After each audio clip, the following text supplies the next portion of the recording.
live streaming. Law is shifting, and the old map doesn't work anymore. This is Legal Pirates, a podcast for founders, operators, and personal injury leaders who don't wait for permission to lead change. We are category designers and collaboration friendly. Each episode explores the moves reshaping how law is built, delivered, and trusted. One question guides every conversation. What map are you using now that the old one no longer works? Let's navigate the shift. Hey guys, I'm here with Marc Shapiro of the law offices of Marc Shapiro down here in Florida. How are you? Thank you for coming on. I'm doing great. Thanks for having me. Awesome. Yeah. So tell me a little bit about you and your firm. So we're a law firm that caters to personal injury clients. I think this is my 33rd year now being a lawyer. I'm not just saying this, but you look younger than that. Sorry. I started in 1992. I worked for a law firm for 8 years, and then around 2000, I went off on my own. So I've been on my own now. Now it's 2026, so about 26 years. Yeah. Awesome. Fantastic. It was always personal injury when you first started out, or did you go? So when I first started out, it was personal injury was always a component, but I did some other things as well. Mm-hmm. I still do some other things for personal friends, but it's more now mainly to where we're catering for people in auto accidents and other types of accidents. Oh, I see. And why'd you become a lawyer? Well, originally I didn't really think about becoming a lawyer. When I first went to law school, it was to get a business background. I graduated college and I wasn't quite ready to go out in the world. So I was thinking about getting an MBA, and my father actually said, well, why don't you go to law school? Because lots of people have MBAs. Mm-hmm. Now lots of people have law degrees. But anyways, so while I was in law school, I started working for a personal injury law firm. At that time, it was in Cleveland, Ohio. Okay. For a pretty large personal injury law firm. And it wasn't until then, while I was actually in law school, that I said, you know what, I kind of like this. I want to be a lawyer. Awesome. And you said that you're from Pittsburgh originally? I was raised in Pittsburgh, yes. I grew up there. And then I ended up moving to Naples, Florida in 1992. Awesome. Pretty much right after law school. And then you went to school up in Ohio? I went to law school in Ohio and also undergraduate in Ohio. Oh, excellent. And then while I was going to school, I ended up, clerking for a law firm in Cleveland, Ohio. And, it was kind of while I was clerking that I'm like, yeah, okay, this is something that is interesting to me, something I wanted to do. And, later as I was actually practicing law, and it was probably when I met my wife and we had our first child, that it really hit me that, yeah, this is what I was meant to do. When I had my first child, he had lots of medical complications. He ends up, he has pretty severe autism. But, through that, I got to meet a lot of parents with kids with autism, and I found some common ground. When you have a child that has medical complications, you search for answers medically. We were searching for doctors. We were, wondering how we're going to take care of them the rest of our life financially. Do we spend our money trying to get them better? Do we save for the future? A lot of those things kind of go through your head. And, then I realized that, this is a lot of what my clients are going through. The personal injury clients, they're wondering how they're going to pay for medical bills, how, they're dealing with things that they didn't think they're going to have to, that they have those same things weighing on their mind.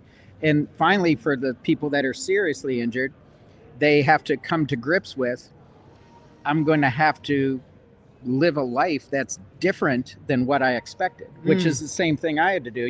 When you have your first child, you dream of, playing catch and going to little league games, and then it turns out different, not necessarily worse, but just different than you expected it to be. 100%. So having that experience, I think, makes me empathize with my clients that are in accidents, that are seriously injured, that have to cope with, I may have to live a life with these injuries that's different than what I expected it would be. So, it really made me realize that, yes, this is what I was put on earth to do. Wow.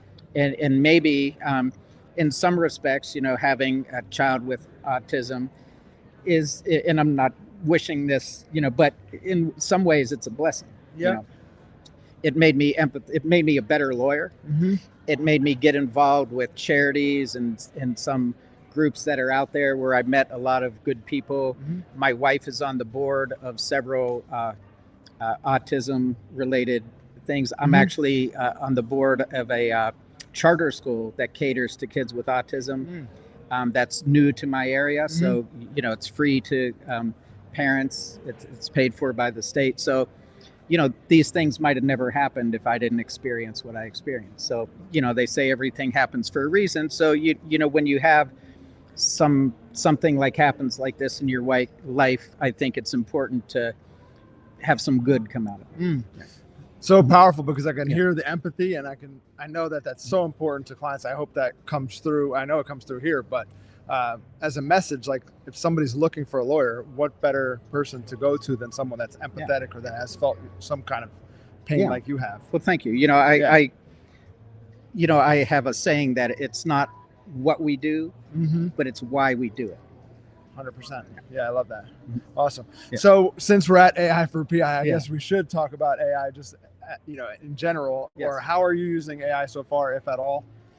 Yeah. So we're starting to use AI for a lot of things. And, what's more importantly, sometimes the insurance companies are actually using AI, and they're using AI to evaluate the cases. And, I've had a good friend who worked for me for a lot of times. He went to work for the insurance companies. We still remain close friends. I go golfing with him and I pick his brain. I've tried to find out, how do the insurance companies, and while no one knows their algorithm, including him, he does give me some insights. So knowing some of those insights, we can frame our cases to get our clients the maximum amount of money. For example, if the adjuster types in all the CPT codes or diagnosis codes, we know that the order that they type them in makes a difference.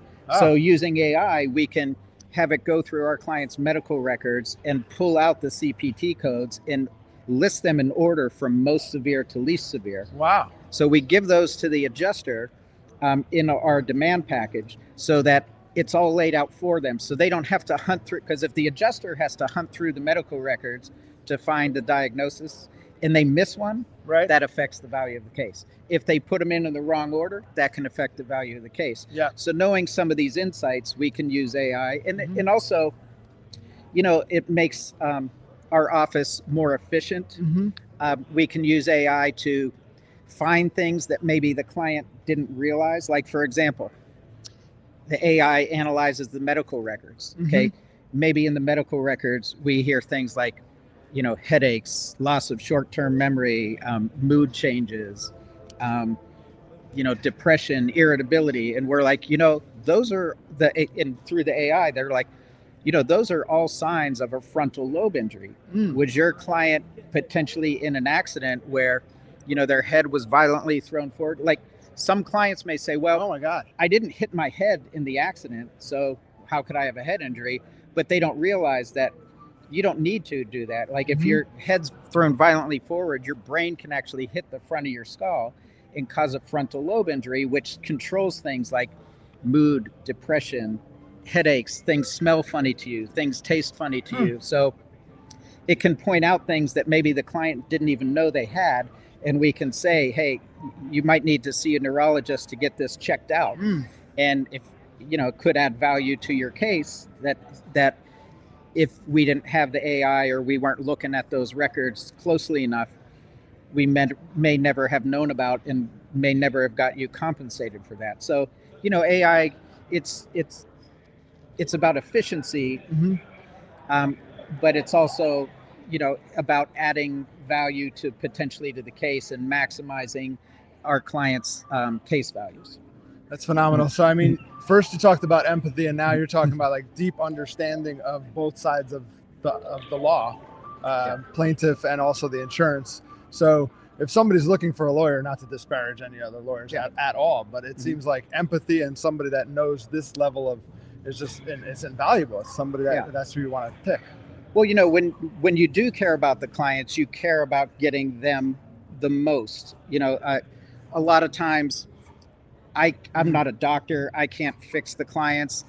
Many times people talk about justice, but let's be honest, for those that are really seriously injured, there's no amount of money that's going to replace what they had before, normalcy. If someone has to live with, pain or headaches or a serious, deficit, no one would trade that for any amount of money. But if money is the only thing I can provide to my clients, then I owe them to get them as much as possible. Wow. And I want to make sure that by caring about my clients, I care to get them the best results possible. So powerful. I mean, I could talk to you for a lot longer. Yeah. So how do people get in touch with you here? Yeah, so I have 3 offices, but my main number is 239-500-5000. My website is attorneyshapiro.com. And if someone wants to email me, it's Marc, spelled M-A-R-C, at attorneyshapiro.com. We serve all Florida. My main office is in Naples. I have an office in Fort Myers and an office in Orlando, but we service, clients all throughout Florida. Oh, fantastic. Thank you so much for coming on. Thank you. This was great. Yeah. Thanks for having me. It's awesome. Hopefully that wasn't. Thanks for listening to Legal Pirates. Remember, the old rules aren't coming back. Follow the show and keep charting your own course. We'll see you next time.